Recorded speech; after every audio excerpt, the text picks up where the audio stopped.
الحمد لله وكفى وسلام على عباده الذين اصطفى أما بعد فأعوذ بالله من الشيطان الرجيم بسم الله الرحمن الرحيم يا أيها الذين آمنوا كتب عليكم الصيام كما كتب على الذين من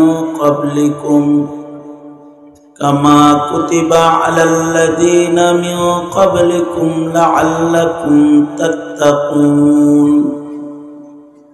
وقال النبي صلى الله عليه وسلم من صام إيمانا واحتسابا غفر له ما تقدم من ذنبه أو كما قال عليه الصلاة والسلام.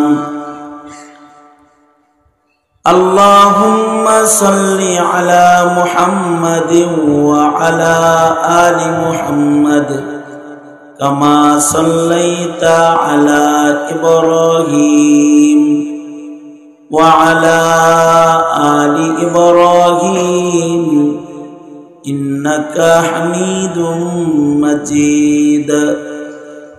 اللهم بارك على محمد وعلى آل محمد كما باركت على إبراهيم وعلى آل إبراهيم إنك حميد مجيد.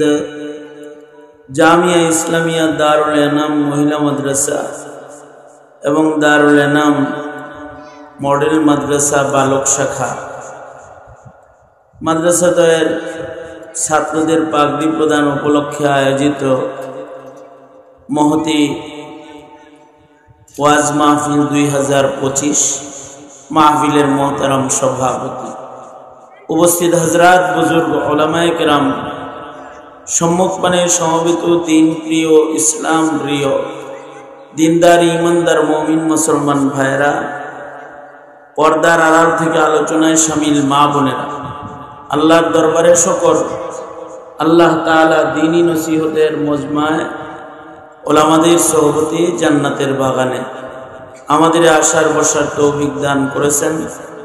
কালিমাতুশ শুকর করি, শুকরিয়া আদায় করি, জবান খুলে মুহাব্বতে বলুন আলহামদুলিল্লাহ। গুরুত্বপূর্ণ নসিহত উলামা হযরতগণ করেছেন। বরকতের নিয়তে কিছু বলার জন্য আপনাদের সামনে বসেছি। সংক্ষেপে কিছু কথা। এই পৃথিবী কারোর জন্য থাকার জায়গা না। এই এই এই এই যাও যাও মাঝে চলে যাও, চুপচাপ।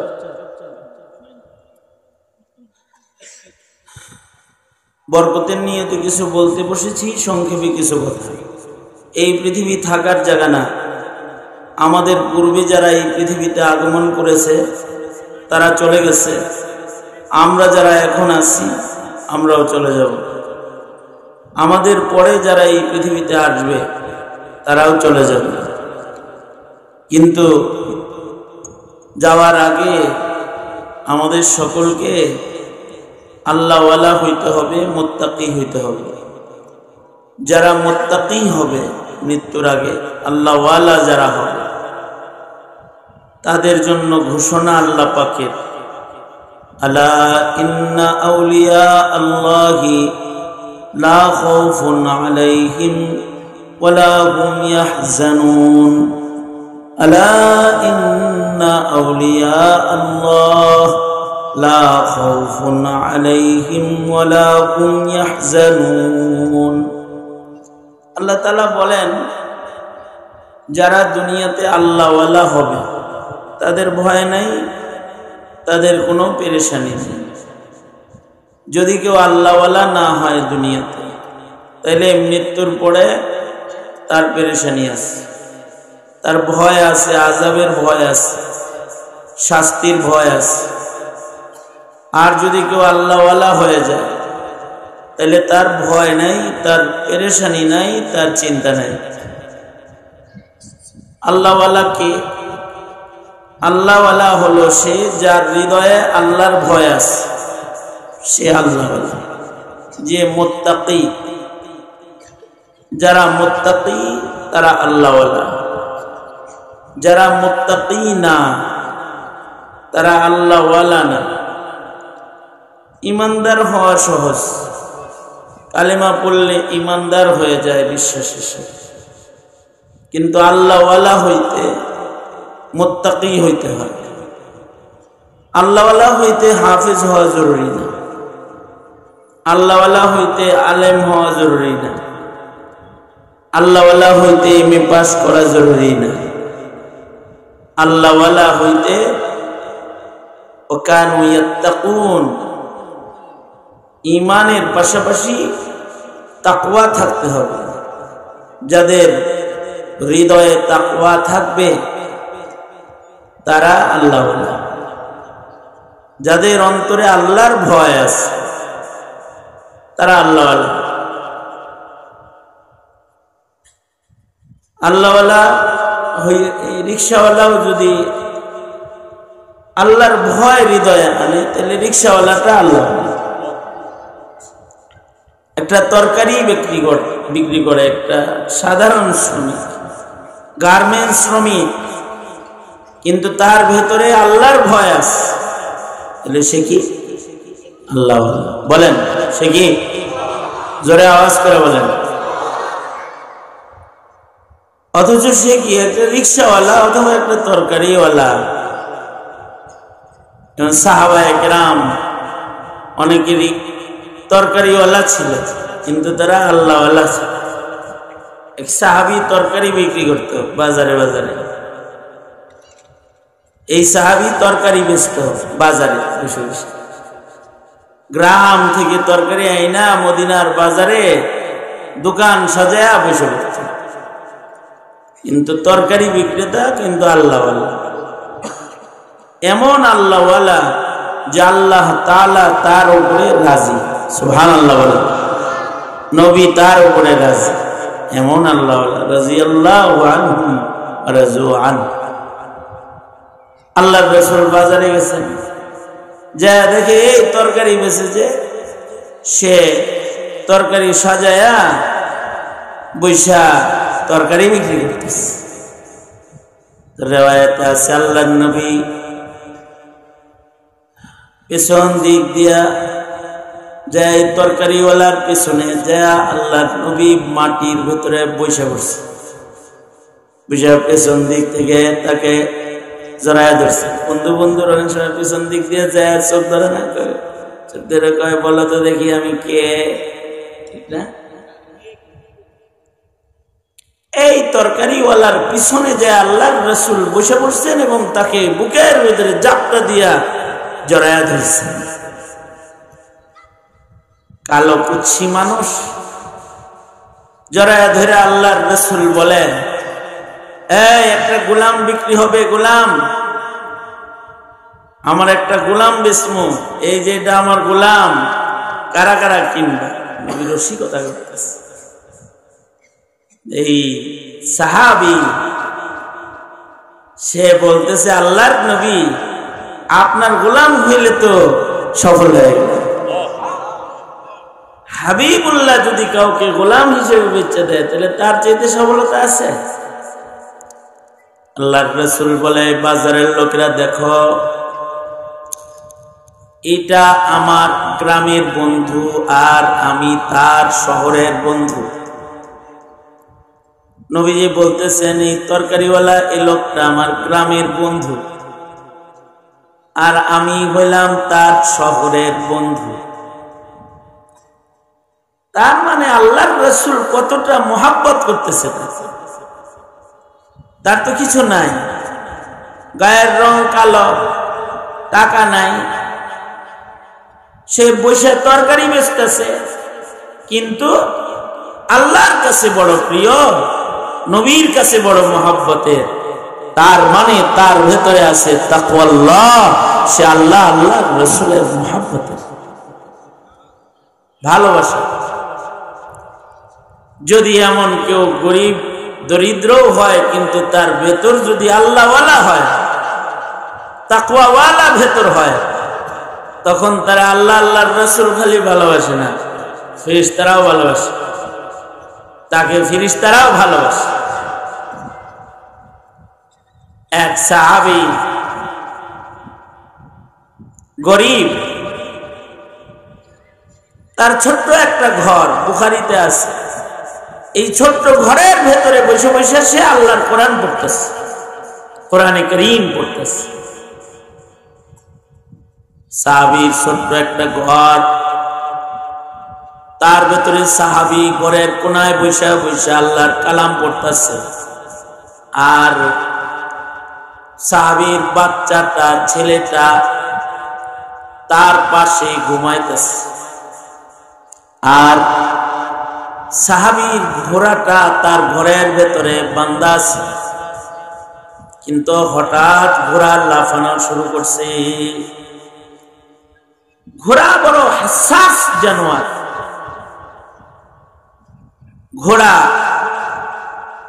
বলা হয় চতুষ্পদ যত জন্তু আছে, যত হাইওয়ান আছে, হায়াতুল হাইওয়ানে কামালউদ্দিন দেমেরি রহমতুল্লাহ আলাইহি লিখছেন, যত চতুষ্পদ জন্তু হাইওয়ানাত আছে, মানুষের পরে সবচেয়ে বেশি আকলমন্দ হলো ঘোড়া। সবচেয়ে বেশি আকলমন্দ কোন প্রাণী? স্যার হিসেবে কোন? এটা তো একটা মুখস্থ করার জিনিস, মুখস্থ করার জিনিসটা। মানুষের পরে সবচেয়ে বেশি আকলমন্দ প্রাণীর নাম কি? বড় আকলমন্দ। এখনো আকলমন্দ ঘোড়া যেগুলো রেস খেলে, যেগুলো দিয়ে দৌড় প্রতিযোগিতা হয়, অনেক দাম। সেনাবাহিনীর ঘোড়া অনেক দাম, অনেক আকলমন্দ। প্রাডো গাড়ির চাইতে বেশি ঘোড়ার দাম। একটা ঘোড়ার দাম প্রাডো গাড়ির চাইতে বেশি। এত দামি ঘোড়া এখনো আছে। ওই যুগে মানুষের গাড়ি ছিল ঘোড়া।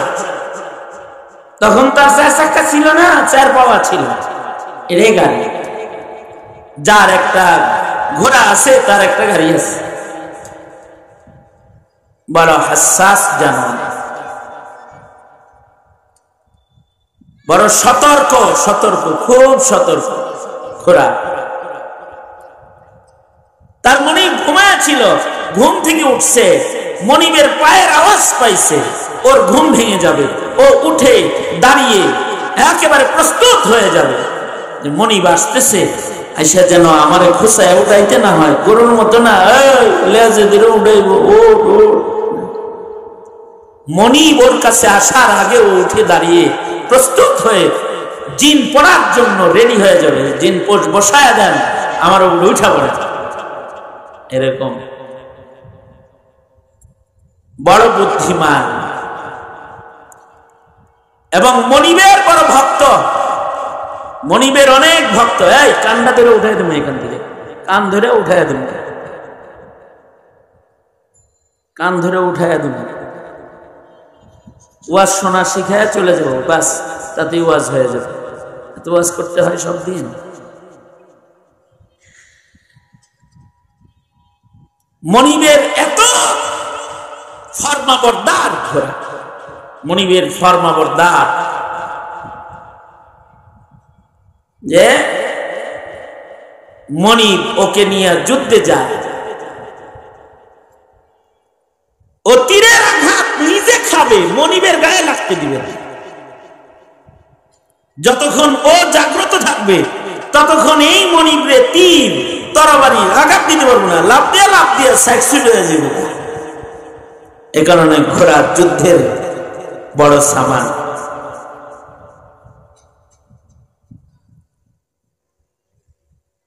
গাড়িও ব্রেক করলে অত তাড়াতাড়ি ব্রেক হয় না, ঘোড়া যত তাড়াতাড়ি ব্রেক হয়। এখনো ঢাকা শহরে পুরান ঢাকায় ঘোড়ার গাড়ি আছে, ঘোড়ার গাড়িতে পুরান ঢাকার লোকদের বিবাহ শাদী হয়। ওকে যদি 100 কিলোমিটার বেগে চালানো হয়, আর যদি পিঠে বসা মনিব হঠাৎ করে লাগাম টান দেয়, তো হঠাৎ দাঁড়ায় যাবে জায়গায়। ওর লাগামের টান দেওয়াতে ওর নাক ফেটে রক্ত বের হয়ে যাবে, নিজে কষ্ট করবে, কিন্তু মনিব ব্রেক করছে, এক কদম সামনে বাড়বে না। এইরকম জানো। এ কারণে আল্লাহ তাআলা এই ঘোড়ার কসম খাইছে কোরআন শরীফে, ওয়াল আদিয়াতি দবহা ফাল মুরিয়াতি কদহা ফাল মুগীরাতি সুবহা ফাআসারনা বিহি নাকআ ফাওয়াসাতনা বিহি জামআ। এইগুলা কসম খায় দেয় কয় কি, ইন্নাল ইনসানা লিরাব্বিহি লাকানুন। মুবালাগা, লামে তাকিদ, আবার ইন্না। মানুষ বড়ই নাশকর, মানুষ নাশকর। এটা বলতে যায় ঘোড়ার কসম খাইছে সবগুলা। দ্রুতগামী ঘোড়ার কসম, যখন তারা দ্রুত গতিতে দৌড়ায়, দৌড়াইতে দৌড়াইতে সে তার ঘোড়ার খোর দিয়ে আগুন ঝরে, এত দৌড় দেয়, তার দৌড়ে ধুলা বালি উড়ে যায়, ঝড় শুরু হয়ে যায়, এরকম দৌড় দেয়। এক সময় সে তার উপরে বসা যোদ্ধাকে নিয়ে বিরুদ্ধের শক্তি যারা, তাদের ভিড়ের ভেতরে সে সাহস করে ঢুকে যায় আর বিজয় ছিনিয়ে নিয়ে আসে। আল্লাহ তাআলা এই কসমগুলো করছে। মুফাসসিরিন বলে আল্লাহ তাআলা মানুষরে নাশকর বলতে যায় ঘোড়ার কসম খাইল কেন? তো মুফাসসিররা বলে ঘোড়ার কসম এর লিগে খাইছে, মনিবে ঘোড়ারে শুধুই মাত্র কয়টা খৈল খাওয়ায়, কয়টা ঘাস খাওয়ায়, এতটুকু খানা পেয়ে এই ঘোড়া মনিবের এত ভক্ত, এই সব গুণ তার আছে। কিন্তু মানুষ আল্লাহর দেয়া চোখ দিয়ে চলে, আল্লাহর দেয়া কান দিয়ে শোনে, আল্লাহর দেয়া রিজিক খায়, আল্লাহর দেয়া শ্বাস প্রশ্বাসে তার জীবন চলে, কিন্তু বড়ই নাশকর। রোজার চাঁদ উঠে যায়, নাফরমানের মতো দিনের বেলায় খানা শকর। কিন্তু যারা শকর গুজার হয়, এদের টাকা পয়সা লাগে না, গরবানি লাগে না, এরা আল্লাহর ফরমাবরদার গোলাম হয়ে যায়। তখন ওদের ঘর লাগে না, কিন্তু ওরা অনেক দামি হয়। তো এই ছোট্ট একটা ঘরে সাহাবী বয়ে বয়ে কোরআন পড়তেছে। এখন তো রাজমহলে গান আছে, কোরআন নাই। ছোট্ট ঘরের ভেতরে সাহাবী, বুখারী শরীফের ভিতরে আছে, সাহাবী কোরআন পড়তেছে, বাচ্চাটা পাশে আছে, ঘোড়া লাফাইতেছে। সাহাবীরা তো আসলে গরিবই ছিলেন বেশি। গরিব হইলেও ধনীর চাইতে ওই গরিবের মূল্য আল্লাহর কাছে বেশি। যে গরিবের ভেতরে আল্লাহওয়ালার সিফাত আছে, তখন এই আল্লাহওয়ালা বান্দার জন্য আল্লাহ তার বন্ধুরে হাবিবরে ধমকি দিতেও দেরি করে। একবার নবী আলাইহিস সালাতু ওয়াস সালাম তিনি চিন্তা করলেন, আরবের লোকেরা আমার সাথে কথা বলতে চায়। আরবের লিডাররা খবর পাঠাইলো, আমরা মুহাম্মদুর রাসূলুল্লাহ সাল্লাল্লাহু আলাইহি ওয়াসাল্লামের সাথে কথা কইতে চাই, কিন্তু শর্ত ওই পাশে আবু যর, বেলাল, এই ধরনের গরিব সাহাবী যারা আছে এরা থাকতে পারবো না, শুধু আমরা সরাসরি ধনীরা নবীর লগে কথা বলবো। নবীজি প্রস্তাব কবুল করলেন। তারা নবীজির সাথে কথা কইতে আইছে।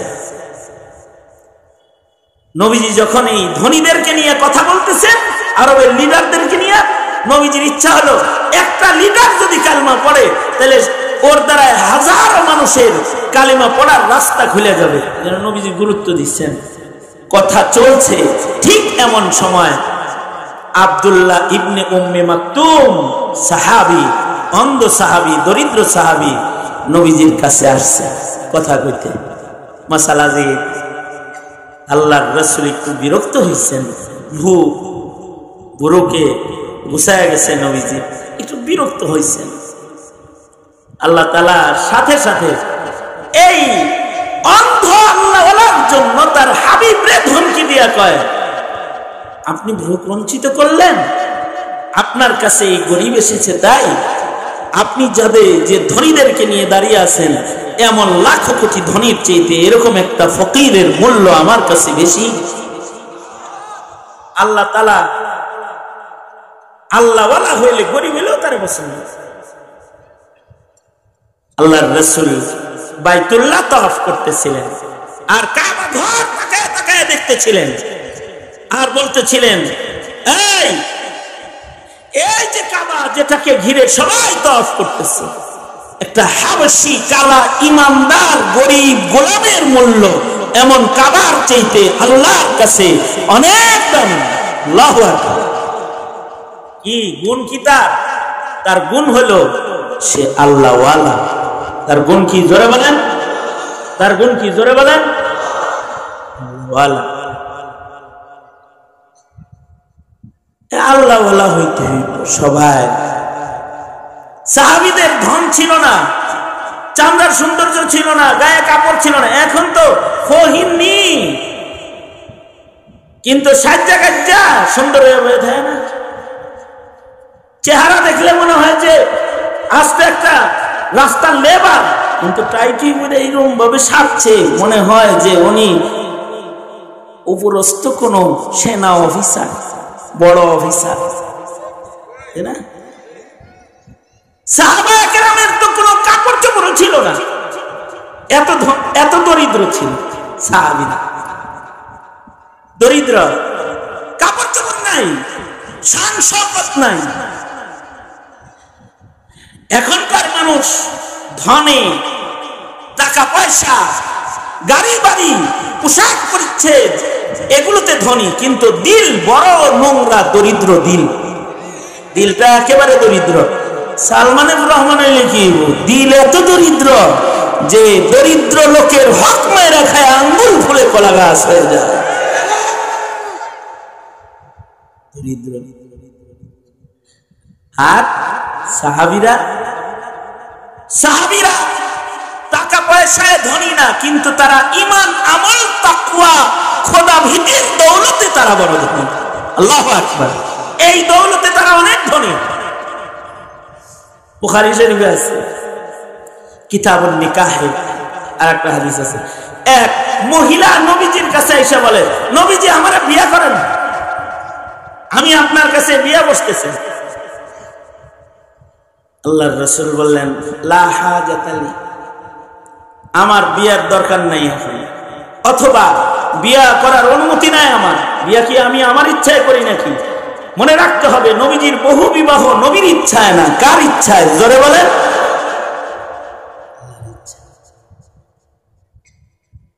নবীজি বলতেছেন, লা হাজাতা লি, আমার আর বিয়া করার অনুমতি নাই, আর বউ দরকার নাই আমার। নবীজি বললেন, নবীজি যে উম্মুল মুমিনিন আম্মা জান আয়েশাকে বিবাহ করেছেন নিজের ইচ্ছায়।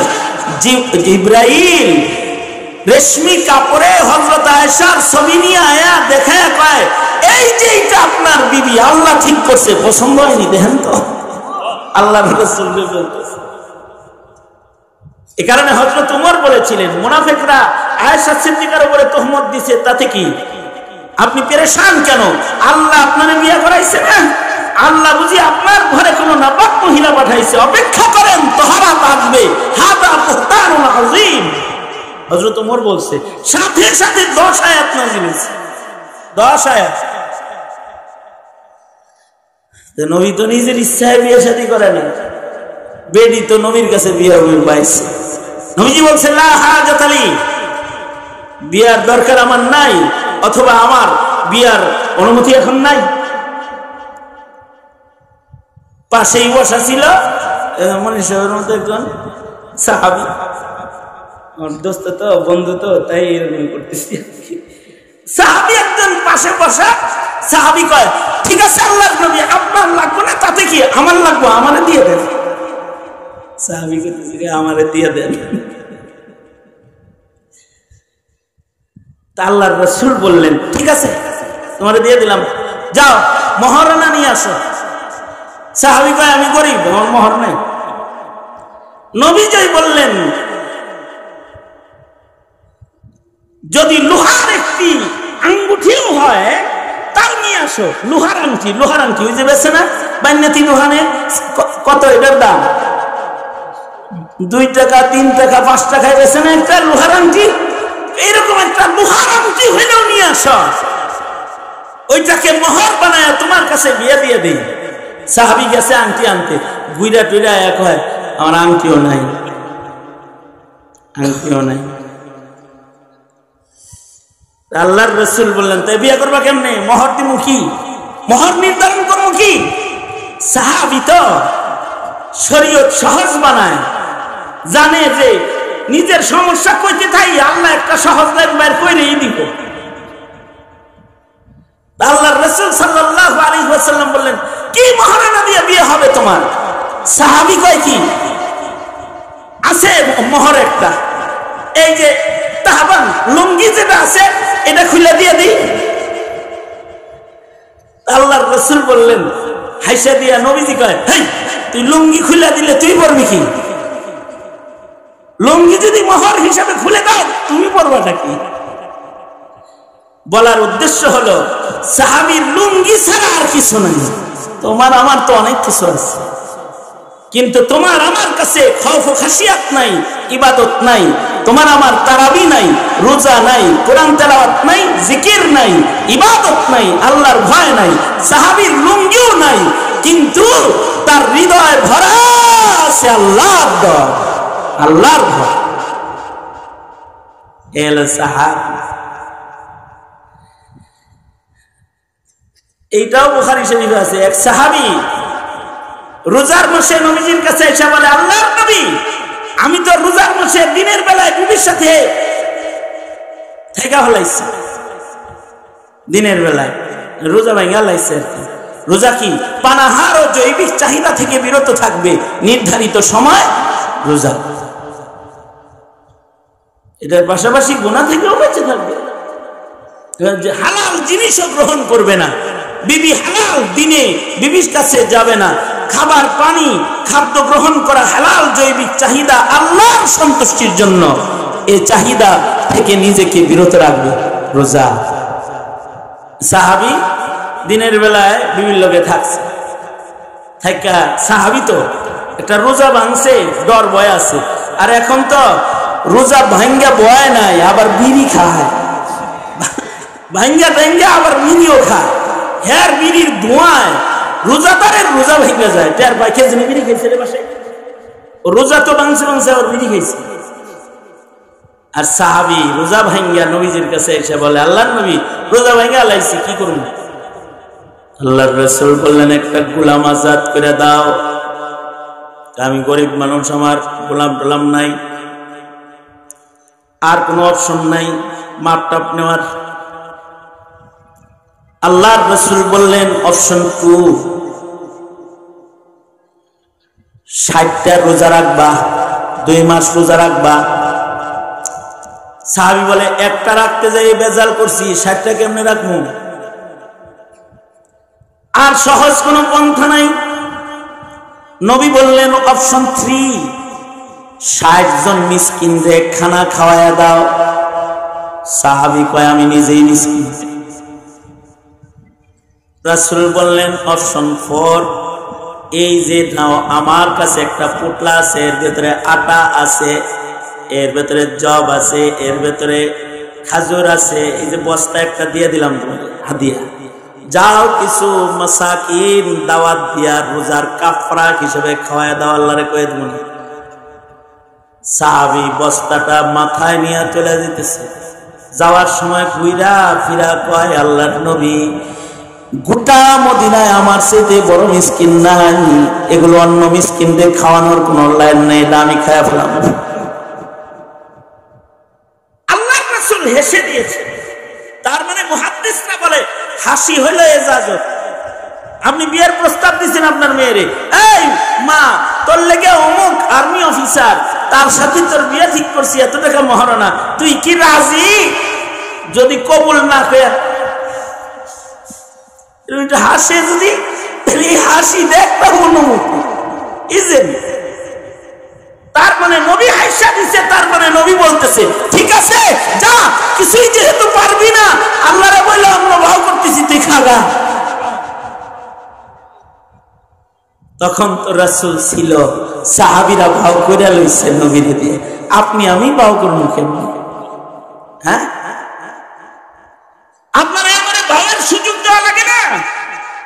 আমরা গুনাহ করে ভাও করবো কেমনে?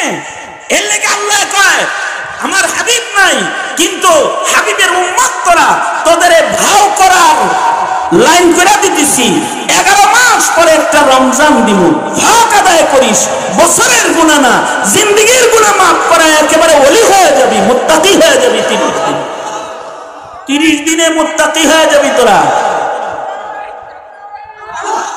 ওই কথাটাই আল্লাহ তাআলা বলেন, ইয়া আইয়ুহাল্লাযীনা আমানু, ইয়া আইয়ুহাল্লাযীনা আমানু কুতিবা আলাইকুমুস সিয়ামু কামা কুতিবা আলাল্লাযীনা মিন ক্বাবলিকুম। আয়াতের বর্ণনায় বোঝা যায় আমাদের পূর্বের মানুষেরও রোজা ছিল। এটা নতুন বিধান না, এটা পুরান বিধান। কিন্তু রোজা কইরা তারা ওই পুরস্কার পায় নাই, আমাদের আল্লাহ যেটা রোজার মাধ্যমে দিবে। আল্লাহ কয় তাদেরও দিছি রোজা, কিন্তু তো করে দিলাম, তো করে রোজার পুরস্কারটা আলাদা করে দিলাম। লাআল্লাকুম তাত্তাকুন, 30টা রোজা রাখবি, 1 মাস রোজা হবে তোদের জন্য 30টা ক্যাপসুলের মতন। একদিক দিয়ে 30 রোজা কমপ্লিট করবি। লাআল্লা ফি কালামিল্লাহি লিত্তারাজ্জিহি ওয়াল ইয়াকিন, একদিকে তোর রোজা শেষ হবে, আর একদিকে ওলির দপ্তরে তোর নাম চলে যাবে। কিন্তু নবী বলে একটা শর্ত আছে, মান সামা ঈমানান ওয়া ইহতিসাবান, রোজাটা হইতে হবে ঈমানের রোজা, রোজাটা হইতে হবে হিসাব নিকাশের রোজা। যাতা করা যাবে না, যাতা বলা যাবে না, এরকম রোজা। রোজাকে ভাঙ্গা ছিঁড়ে ফেলা যাবে না, ভেঙ্গে ফেলা যাবে না, রোজাকে নষ্ট করা যাবে না নিজের পাপাচার দিয়ে। যদি এমন রোজা কেউ 1 মাস রাখে, তো তার জন্য রোজার মাস যথেষ্ট। কারণ নফল করলে ফরজের সওয়াব দিয়ে দিব, ফরজ করলে 70 গুণ বাড়ায় দিব।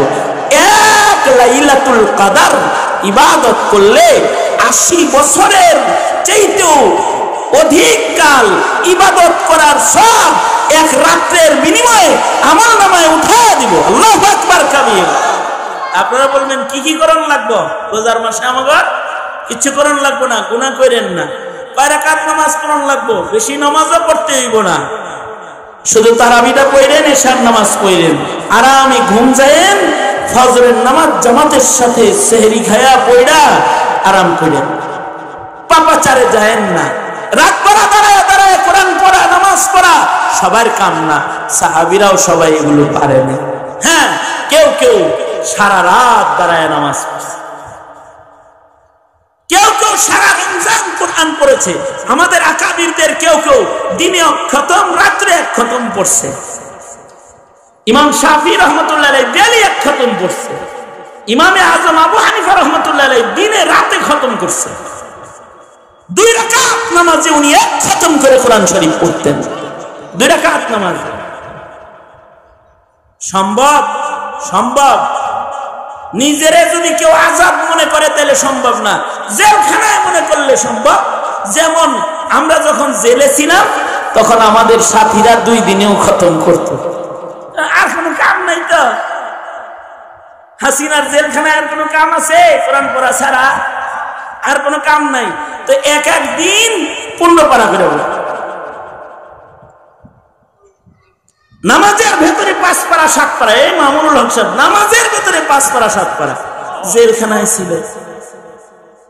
হ্যাঁ, জেলখানায় ছিলাম তো সপ্তাহের ভেতরে খতম হয়ে গেছে। এখন 15 দিনে 1 মাসে মুশকিল। জেলখানায় সাহাবীরা আবার সারা জিন্দেগিটাই জেলখানায় ছিল। আর দুনিয়া সিজনুল মুমিন, সাহাবীরা দুনিয়ায় জেলখানায় বসবাস করছে, অপরাধ করলে শাস্তি নিয়ে নিছে।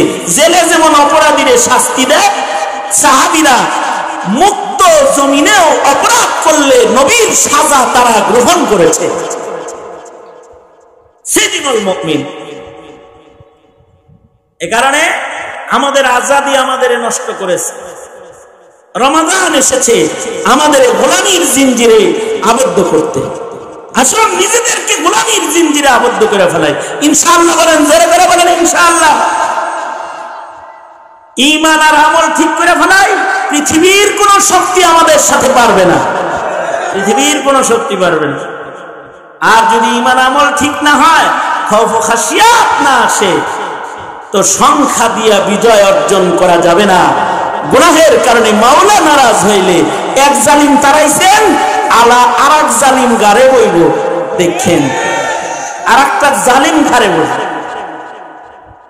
সুতরাং ভালো হয়ে যাই, ভালো হইতে পয়সা লাগে না, ভালো হইতে লাগে ইরাদা। কি লাগে জোরে বলেন, জোরে বলেন। কারা কারা ভালো আর ইরাদা করলেন হাত তোলেন তো, আল্লাহ কবুল করেন, জোরে বলেন আমিন। হাত নামান। আমার ভোর 4টার সময় ফ্লাইট। শুধু শেখুল হাদিস মনির সাহেব, উনি আমার বন্ধু মানুষ আর মহাব্বতের মানুষ না হইলে এইখানে আসা এখন সম্ভব ছিল না। আকস্মিক ভাবে 6 ঘন্টা আমার ফ্লাইট আগায় আসছে। এরপরও আপনাদের সামনে আসলাম। যা বললাম এর থেকে যেটা বুঝাইতে চাইলাম, রমাদান আসছে আমাদের আল্লাহওয়ালা বানাইতে। কি বানাইতে, জোরে বলেন। আল্লাহওয়ালা হয়ে গেলে আর কিছুই তার লাগে না। गर नहीं दौलत तू सदमा कुछ नहीं, दिल गनी रखते हैं शिकवा कुछ नहीं। सीम ज़र क्या चीज है, सीम ज़र क्या चीज है, दिल की गिना के सामने। बोरिया पर बैठ कर भी सरवरी मिल जाएगी, बोरिया पर बैठ कर भी सरवरी मिल जाएगी। আল্লাহর জান্নাত দখল করার জন্য প্রাসাদে বসবাস লাগে না, আল্লাহকে পাওয়ার জন্য কোটি কোটি টাকা লাগে না, আল্লাহকে পাইতে অনেক ডিগ্রি লাগে না, আল্লাহকে পাইতে সুন্দর চেহারা লাগে না, আল্লাহরে পাইতে লাগে সুন্দর একটা দিল। गर नहीं दौलत तू सदमा कुछ नहीं, दिल गनी रखते हैं शिकवा कुछ नहीं। सीम ज़र क्या चीज है, दिल की गिना के सामने। बोरिया पर बैठ कर भी सरवरी मिल जाएगी। চাকার উপরে বসে জান্নাতের রাজত্ব দখল করার, ঈমান আর আবদিয়তের রাজত্ব আল্লাহ তাআলা মুসলমানের দান করেছে। আল্লাহু আকবার করে বলেন। হ্যাঁ, চাকার উপরে বসে ওই তৈয়ারি নেই ইনশাআল্লাহ বলেন। কোন সময় যদি না খেয়ে থাকেন, কেমন আছেন, ভালো না, কেন মুখটা হাসাই আইতে পারে না মিয়া? 365 দিনের ভেতরে 300 দিন ভালো খাইছেন, 6 দিন একটু ক্ষুধায় কষ্ট করছেন, এত মুখ কালো এখন? 360 দিন সুস্থ ছিলেন, 6 দিন অসুস্থ ছিলেন, এত খারাপ লাগে কেন? মনিবের নিয়ামতের শুকরিয়া নাই? 360 দিন ভালো খাওয়াইলো, 200 দিন ভালো খাওয়াইলো, 250 দিন ভালো খাওয়াইছে, 100 দিন কষ্ট দিছে, সমস্যাটা কি? সমস্যাটা কি? বউয়ে যে হারা মাস গুতানি দেয়, মাঝে মাঝে হাইসা কথা কয়, তাতে সমস্যা নাই। আল্লাহ তাআলা কখনো কখনো বান্দাকে কষ্ট ফেলে, কষ্ট ফেললেও রাজা বিল কাদার হাইসা দিতে হইবে, আলহামদুলিল্লাহ আল্লাহ আমি খুশি, যেমনে রাখেন তেমনি খুশি। ঈমান, তাহলে দেখবেন ইবাদত করতে ভালো লাগবে। তাছাড়া টেনশনে নামাজে খারাপ হইবেন, হায় রে কি জানি পড়ছিলাম, আবার সূরা ফাতিহা অর্ধেক পড়ে আবার শুরু করবেন, কি জানি পড়ছিলাম, কোন সূরা জানি মিলাইছিলাম, কয় রাকাত জানি পড়লাম। দিলের ভেতরে সুকুন আর ইতমিনান আনতে তাকওয়া লাগবে। তাকওয়া, তাকওয়া আসলে ইতমিনান এসেছে, তখন চাচায় বসে জান্নাতের রাজত্ব দখল করার উপযুক্ত হওয়া যায়। কোন কথায় কষ্ট পেয়ে থাকলে মাফ করে দিয়ে, ওয়াজে যখন আয়েন খালি তো মিঠা মিঠা কথা শুনতে আসেন, এ কারণে তেরা কথা আপনাদের ভালো লাগে না। আমরা মাঝে মাঝে ইচ্ছা করি রসিকতা করি তেরা কথা কই, তবে আমরা এই মিল্লাতের আলেমরা তেরা কথা, মৌলবীর তেরা কথা রিমান্ড দিয়ে বন্ধ করান যায় না। এরা নায়েবে নবী, এরা রাজা বাদশাকেও ছাড়ে না, হাসিনারেও ছাড়ে নাই, আর জালেম সরকারের আলেমরা ছাড়ে নাই, কাউকে ছাড়লেন। এখন যারা আইছে তারা কি, তারা কি হেডার চাইতে বেশি? হেডার চাইতে বেশি এখন হয় না। সুতরাং ভালো হয়ে যায় সবাই, জালেম না বনো, গোলাম বনো। জালেম হয় না, চাঁদাবাজ, সন্ত্রাসী, উশৃঙ্খল কোন হাইওয়ানের খাতায় নাম লেখাবা না, আপনার খাতায় নাম লেখা বাস। তাহলে মরে যাইবা, মৃত্যুর দরজা যখন আইব, এক পা থাকবো দুনিয়ায়, আর এক পা থাকবো জান্নাতের ভেতরে। ওই যোগ্যতায় আমাদেরকে অধিষ্ঠিত করতেই এসেছে রমাদান। সুতরাং রমাদানের কদর করতে দিন ইনশাআল্লাহ। আল্লাহ ওয়াদা করিতেছি আমরা রমাদানের কদর করব ইনশাআল্লাহ। আল্লাহ তৌফিক দান করেন, আমিন। এই কৃতি ছাত্রদের পুরস্কার বিতরণ হবে, দোয়া হবে, মাহফিল চলতে থাকবে, আপনারা শামিলে হাল থাকবেন। রমজান কেন্দ্র করে মাদ্রাসার সাথে একটু সম্পর্ক বাড়াবেন, মজলিসের কদর করবেন। আমি ব্যস্ত মানুষ, আমার কিছু কিছু আপনারা আমার কিছু নেবেন না। আমি সালাম দিলাম, সালাম বিদায়। আমার হাতে হাসিনার বরকতে রড এখনো লাগানো আছে, সুতরাং আপনারা আমার সাথে মুসাফা করার দরকার নেই। সালামি বিদায়। আসসালামু আলাইকুম ওয়া রাহমাতুল্লাহি ওয়া বারাকাতুহু।